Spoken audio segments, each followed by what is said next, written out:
Doctor Ganu, मागच्या भागामध्ये तुम्ही सांगितलं की नॉनस्टिक नक्की कसं बनलेलं आहे. तर आता आम्हाला सांगा की नॉनस्टिकच्या वापरामध्ये काय प्रॉब्लेम आहेत, म्हणजे नक्की ते वापरताना काय काळजी घ्यायला पाहिजे, नाहीतर मग ते अपायकारक ठरेल. बरोबर. अगदी हे खूप महत्वाचं आहे. कारण 3 गोष्टी नेहमी असतात कुठल्याही ह्याच्यात. एक म्हणजे कसं घडवलंय ते आपल्याला माहीत असणं महत्वाचं असतं. कसं वापरायचं आणि कसं सिलेक्शन करायचं. कारण ऑप्शन्स बरेच असतात. तर आता वापरायचं कसं हा एक फार महत्वाचा इश्यू आहे, की बनवणाऱ्यांनी कितीही चांगलं बनवलं असेल, पण मी जर योग्य प्रकारे वापरलं नाही, तर अडचणी येणारच. आणि मग त्या इथे येऊ नयेत म्हणून काय करावं? तर साधे साधे मुद्दे आहेत अगदी आणि आपण ते पाळण्यासारखे असतात. त्याच्यात काही कठीण असं नसतं. खरं म्हणजे कुठल्याही इक्विपमेंटमध्ये इंटरफेस ही सोपीच असायला लागते आणि तशीच ती असते. तर हम्म. आता बघूया आपण काय आहे. तर टेफ्लॉन आपण बघितलं की टेफ्लॉन भक्कम असतं. त्याच्यात PFOA नाहीये हे आपण बघितलं. पण तरी मग काय प्रॉब्लेम येऊ शकतील? तर मग साधारणपणे आपण भांड जेव्हा म्हणजे पॅन तुम्ही गॅसवर ठेवता, तर गॅसवर ठेवल्यानंतर बघा, मी जर एखाद्या भांड्यात पाणी घातलं, तर हम्म. त्या संबंध पाण्याचं तापमान 100 डिग्रीच्या वर जाणार नाही. म्हणजे त्या सेटअपचं तापमान 100च्या वरतीच जाणार नाही. बरोबर आहे. त्याच्यामध्ये जर मी तेल घातलं आणि तेलाचा बॉइलिंग किंवा स्मोक पॉइंट म्हणतात तो 180, 200, 220 आहे. हम्म. तर जोपर्यंत त्या पॅनमध्ये तेल आहे तोपर्यंत उष्णता तेलाला जाईल. हम्म. त्यामुळे पॅनचं तापमान वाढणार नाही. पण जर मी पॅन तसंच गॅसवर ठेवलं तर ते मेटल आहे. मग मेटल असल्यामुळे ते तापत राहील आणि मेटलच्या मेल्टिंग पॉइंट पर्यंत जाऊ शकेल. हम्म. मग ते आपल्याला टाळायचं आहे. म्हणजे काय की आता म्हणजे PT किंवा टेफ्लॉन हे स्टेबल कुठपर्यंत आहे तर 260-280 डिग्रीज पर्यंत स्टेबल आहे. हम्म. त्याच्यानंतर ते थोडंसं वीक होऊ शकतं किंवा त्याच्यातनं 300 डिग्री तापमानाला 260 ते 300 मध्ये त्याच्यामधनं धूर येऊ शकतो. हम्म. मग आपल्याला ते तापमान त्या पॅनचं होऊ द्यायचं नाही. त्यामुळे बरोबर. पहिली काळजी काय झाली, तर पॅन मध्ये तेल घातल्याशिवाय खालून गॅस सुरू नाही सुरूच करायचा. नाही करायचा. बरोबर आहे. म्हणजे हा एक मोठा कारण स्टॉपर आहे. ऍक्च्युली काय आहे ना, कधी कधी असं होतं की डाएट कॉन्शियस म्हणून आम्ही काय करायला जातो की तेल वापरायचंच नाहीये आम्हाला, म्हणून नॉनस्टिक हं, घेतलं, कारण नॉनस्टिकला काही चिकटणार नाहीये ह्या समजुतीमध्ये आम्ही हं, नॉनस्टिक डायरेक्ट वापरतो विदाऊट तेल. हं. मग ते तुम्ही सांगताय की चुकीचं आहे. चुकीचं आहे. म्हणजे हम्म. आणि तेलाची एवढी काळजी करू नये आपण. म्हणजे व्हेजिटेरियन लोक असतील त्यांच्यात तर शरीरात जास्त तेल जातच नाही तसं. अगदी म्हणजे खूप तेल घालून भाज्या केल्या असतील तर. बरोबर. अन्यथा नाही. आणि नॉनव्हेज खाणाऱ्यांचं असू शकेल. पण तेल टाळणं असं ह्या पदार्थांमधनं म्हणजे बरोबर आहे. हम्म. आम्ही काय पाण्यावर करू मग असं.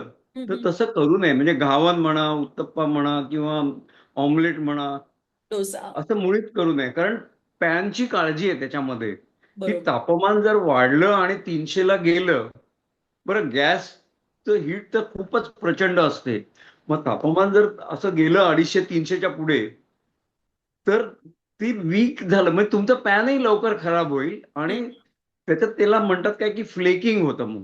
ओके. म्हणजे असं पापुद्रे निघून येणं किंवा बारीकसा तुकडा येणं आणि मग हे सगळं होऊ नये आणि पॅनचं आरोग्य म्हणजे आपलं आरोग्य महत्वाचंच आहे. हम्म. पण पॅनचं आरोग्य जर चांगलं राखायचं असेल, तर तेल घातल्याशिवाय ते गरम करायला घेऊ नये. म्हणजे ओके. मग तेल गरम होईल आणि मग त्या मानाने तेल कमी गरम असतं. म्हणजे 180-200 डिग्री 220 पर्यंत. पण 260ला नाही जाणार, 300ला नाही जाणार. हम्म. त्यामुळे मग ते आपलं जे सेक्युअर राहतं, लेअरिंग जे आहे टेफ्लॉनचं किंवा PTFE लेअरिंग ते सिक्युअर राहतं. त्यामुळे हा पहिला मुद्दा लक्षात घ्यायचा. हम्म. कमी तेलात करा, पण तेलात करायचंय किंवा काय हम्म. तुम्ही जे वापरणार असाल, हो. की व्हेइकल आहे म्हणजे ते वापरणं अतिशय आवश्यक आहे. म्हणजे मग त्याच्या खपल्या निघणार नाहीत याच्या टेफ्लॉनच्या. ही आपली पहिली गरज झाली. दुसरं महत्वाचं म्हणजे हार्ड असं चमचा किंवा कालथा उलटणं हे वापरायचं नाही पदार्थ काढायला त्याच्यातनं. याचं हम्म. कारण असं की ते जर टोकदार गोष्टी लागल्या याला टेफ्लॉन म्हणजे पीटीएफई वरती किंवा हम्म. नॉनस्टिक लेअर वरती म्हणू आपण, त्या जर कोटिंग लागल्या, वरती. तो जो त्याच्यातनं तुकडा तुकडा नाही आला, पण ॲब्रेजन ज्याला म्हणतो असं हो. जर काही झालं, तर तो स्पॉट होतो, तो बिंदू होतो, तो वीक झाला. हम्म. आणि मग तापवल्यावरती तो अजून वीक झाला, तर मग ते पॅन खराब होईल. हम्म. कारण ते लेअर जर तुटलं म्हणजे इंटिग्रिटी गेली त्याची, हम्म. तर मग आपल्याला त्रास काय होईल बघा, की ते वीक झाला स्पॉट. तापल्यानंतर त्याच्यातनं जर धूर आला, हम्म. तर तो धूर निश्चितच आपल्याला हानिकारक आहे. हम्म. म्हणजे मग त्याच्यामुळे ताप येऊ शकतो. हम्म. तर मग ते सगळं टाळायचं आणि परत पॅन खराब झाला आपल्या शरीरात. बरं, तसं काय म्हणतात म्हणजे लोकांनी सगळ्या प्रकारचं काम केलेलं आहे, की जर तुकडे समजा म्हणजे बारीक अगदी म्हणजे आपण म्हणू की मायक्रोग्रॅम क्वांटिटीज मधले जरी शरीरामध्ये गेले, तरी त्याच्याने इजा होत नाही. हम्म. टेफ्लॉनच्या पीएफओए इजा होणार होतं, ते आपण टाळलंय. बरोबर आहे. पण टेफ्लॉनमुळे शरीराला इजा होत नाही. हम्म. त्यामुळे टेफ्लॉन आजपर्यंत जे संशोधन आहे त्याच्यापासून असं म्हटलंय की टेफ्लॉन हे सेफ आहे. हम्म. शरीरात गेलं तरी आपल्याला इजा म्हणजे त्याच्याने हानी होत नाही. हम्म. हे आजपर्यंत रिसर्च आहे, त्यामुळेच ते वापरात अलाउड आहे. जर त्याच्या विरुद्ध काही झालं तर ऍक्शन घेतल्या जातात. हम्म. त्यामुळे दुसरी गोष्ट म्हणजे आपल्याला तो एक सेफ हे वापरायला पाहिजे. तर ह्या दोन महत्वाचे मुद्दे आहेत. आणि आणखी एक अतिशय महत्वाचा मुद्दा आहे म्हणजे आपण बऱ्याचदा तवा, गरम तवा हम्म. कोणाच्या हाताला लागू नये म्हणून बेसिनमध्ये ठेवून त्याच्यावर पाणी नळ सोडतो. हो, करतो ना तसं. हो, बरोबर आहे. म्हणजे तो चुर आवाज येतो आणि मग त्याची हीट जाते, म्हणजे कोणाचा चुकून हात लागला तरी प्रॉब्लेम होणार नाही. तर ते टेफ्लॉनच्या बाबतीत अजिबात नाही करायचं. ओके. हा, म्हणजे गरम पॅन असताना पाणी त्याच्यावर टाकायचं नाही. ओके. हम्म. म्हणजे आपण वेगळा प्रकार वापरतो तर पद्धतीत लगेच फरक पडतो. बरोबर आहे. त्यामुळे त्याच्यावर पाणी टाकलं तर परत ते लेअर जर वीक झालं तर तुमचं. आणि तसंही टेफ्लॉनचं पॅन्स ते म्हणतात म्हणजे पीटीएफई ची जी आहेत ती 5 ते 7 वर्षांनी बदलावी असं म्हणतात. ओके. हा. हा. हा. हा, कारण ती तुम्ही वारंवार वापरल्यामुळे ते जर वीक झाला तो लेअर, तर मग आपल्याला आपली काळजी नवीन घ्यायचं. हम्म. आणि जर त्याच्यावरती जर ओरखडा पडला हम्म. तर तो निश्चितच नाही वापरायचा. बरोबर मग आहे. तो 2 वर्षात जरी पडला तरी, म्हणून कालथा नाही वापरायचा. हम्म. हम्म. ऍक्च्युली मी तेच आणि विचारणार होते की तुम्ही सांगितलं होतं की 2015च्या अगोदर जे बनलेले आहेत त्यांच्यात तो जो विशिष्ट घटक आहे त्याच्यात तो अपायकारक आहे. बरोबर ना? त्यामुळे हा, दोन पण हजार आता ते पंधराच्या फेज आउट अगोदरचे. झाले असतील. हा, नाही, कोणाच्या आता घरी राहून गेले असतील तर त्यांनी तर वापरले त्यांनी नाही वापरू पाहिजे. नयेत ना. हा. हा. किंवा त्यांनी कसं असतं की आपण असे जेव्हा वस्तू विकत घेतो हम्म. तर त्याच्या बरोबर येणारं लिटरेचर आपण ठेवतो आपल्याजवळ. सगळेच नाही ठेवत. किंवा इंटरनेटवरती आता तुम्हाला त्या हो. साईटवर जाऊन ते बघता येईल की काय होतं. हम्म. तर हम्म. जर पीएफओए त्याच्यामध्ये असेल तर ते न वापरणं चांगलं. बरोबर आहे. आणि म्हणजे कसं असतं की चूक कळली की ती दुरुस्त लगेच करावी. बरोबर आहे. हम्म. म्हणजे माझं चुकतंय हे कळलं आणि मी तरी ती करत राहिलो हो. तर ते योग्य नसतं. बरोबर मला आहे. कळली की मी दुरुस्त तोपर्यंत नाही केली तर काही कोणी बोलू शकत नाही, पण मला कळल्यानंतर मी दुरुस्त करणं अपेक्षित असतं. तर नक्कीच. ती तसे मग ते वापरू नयेत. पण आता ते बहुतेक म्हणजे फेज आउट झालेले असतील. हम्म. 2020 नंतर तर आता झाली म्हणजे 6 वर्ष 5 वर्ष होऊन गेली.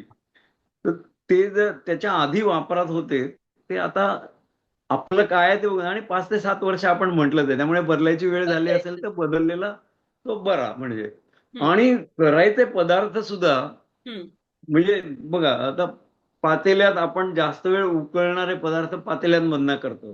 हो. पॅन मध्ये झटपटचे पदार्थ करतो. बरोबर. बरोबर आहे.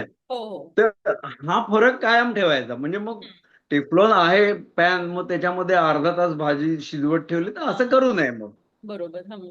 हा, म्हणजे हे एक आपल्याकडे. आणि म्हणून गंमत म्हणजे बघा की हॉटेलमध्ये म्हणजे शेफ लोक बरे जाहिराती करत असतील हा. हा. कारण पॅन चांगला आहे अमुक आहे, पण हॉटेलमध्ये टेफ्लॉन किंवा म्हणजे पीटीए कोटेड हे वापरल्या जात नाही बरोबर आहे. पदार्थ बनवायला. आणि याचं कारण काय आहे सांगतो हम्म. की हम्म. आपण कस्टमर म्हणून गेलो आणि जर आपली ऑर्डर यायला अर्धा तास लागला तर आपण साहजिकच चिडतो. हो. त्यामुळे त्यांना ते पदार्थ लवकर बनवायचे असतात. मग हम्म. लवकर बनवायचे असेल तर हीट जास्त द्यायला पाहिजे. मग हम्म. हीट जास्त द्यायला पाहिजे तर मग आपलं पीटीएफई कोटेड असेल तर हीट जास्त, टेम्परेचर चालणार नाही. जास्त जाऊन चालणार नाही. किंवा मग त्यांचं म्हणजे आपण पावभाजी करतात बघतो तर तो कालथा असतो तो त्याच्यावर ठोकतात वगैरे हो. आणि मग मॅश करतात त्याच्यावरती. मग ते सगळं ह्या पॅनवर हे नाजूक आहे त्या बाबतीत. हम्म. त्यामुळे हे घरच्या वापराला आहे, हॉटेलवाले ते वापरत नाहीत. हॉटेलवाले बिडाचं वापरतात मला वाटतं. हा. हम्म. आणि म्हणजे ते बरोबर त्यांना जे सोयीचं म्हणजे जास्त हो. तापमान किंवा बिडाच्या ह्याच्यामध्ये हीट जास्त काळ राहते, हम्म. हम्म. पूर्ण ट्रान्सफर होते आणि अधिक काळ राहते. तर ह्या बरोबर. सगळ्या म्हणून म्हणजे चांगलं का वाईट असं नसतं, माझ्या उपयोगाचं काय आहे. हो. हो. बरोबर. प्रत्येकाने हे बघायचं असतं. म्हणजे आपण आपलं म्हणजे ट्रेननी जाताना आपलं स्टेशन आलं की आपण उतरतो. म्हणजे बरोबर. बोरिवली चांगलं आहे का चर्चगेट चांगलं आपण बघत नाही. आपण माझं स्टेशन आलं की मी उतरतो. तसं आहे हे. हो. माझ्या उपयोगाचं मी वापरायचं आहे. एखाद्याला बिडाचं वापरायचं असेल तर त्यांनी बिडाचं वापरावं, बिडाचं चांगलंच आहे, हा, सर्वात चांगलं. पण जर नॉनस्टिक वापरायचं असेल, कारण थोडं कमी तेल वापरायचंय म्हणून, तर त्याची बरोबर. अशी काळजी घ्यायची. हो. आणि नुसतं ब्रश जरी केलं त्यांनी तेलानी तरी पण चालेल का? हा. हम्म. हा, चालेल ना. पण म्हणजे आपलं प्रिन्सिपल काय आहे पहिलं, हम्म. की तवा आणि पदार्थ, तर ह्याच्यामध्ये तेल आलं तव्यावरती पाहिजे. तेल हवं. बरोबर. म्हणजे पॅनचं टेम्परेचर जास्त जाणार नाही. बरोबर आहे. आणि ते अतिशय गरजेचं आहे. म्हणजे तुम्ही पदार्थ काढला म्हणजे घावन करतोय तर दुसरं घावन करण्यावर लगेच तेल आपण घालतो ना त्याच्यावरती. बरोबर आहे. हम्म. नाहीतर मग कुठेतरी फोन आला, फोनवर बोलतोय तापलंय असं. म्हणजे आता ह्या पूर्वी काही स्वयंपाकघरात फोन नव्हता, पण आता मला वाटतं जवळ रेसिपी बघायला म्हणून हो. असं आला. म्हणून बरं झालं तुम्ही विचारलं, की असं कितीतरी गोष्टी बदलत्या असतात सारख्या. बरोबर आहे. तर ते कॉन्शियस राहायचं किंवा मग बंद करायचा गॅस. म्हणजे आता आणि गॅसची अडचण आहे. हो, वाया न तेच. घालवता. बरोबर आहे. आपण इंडक्शन वरती पण एक भाग करणार आहोत. हा, इंडक्शन वरती हो. सुद्धा हे वापर कॉम्पॅटिबल जर असतील हम्म. तर नॉनस्टिक पॅन कॉम्पॅटिबल असतात इंडक्शनशी. हम्म. तसं जर घेतलं तर ते इंडक्शन प्लेट वरती पण वापरता येईल. ते हो. विसरलंच होतं सांगायला. बरोबर आहे. आणि काळजी आपण जेव्हा म्हणतोय तर त्याच्या बाबतीत, धुण्याच्या बाबतीत वगैरे असं काही डिशवॉशरला टाकून चालू शकेल का? किंवा म्हणजे ऑफकोर्स त्या तारेच्या जाळीने नाही आपण साफ हा. करणार, पण म्हणजे काय काय बाकी अजून साफसफाईत काय हा, ऍक्च्युली करायची? ते तर महत्वाचं. बरोबर. चांगला प्रश्न विचारला. डिश वॉशर मध्ये वॉश नाही करायचे.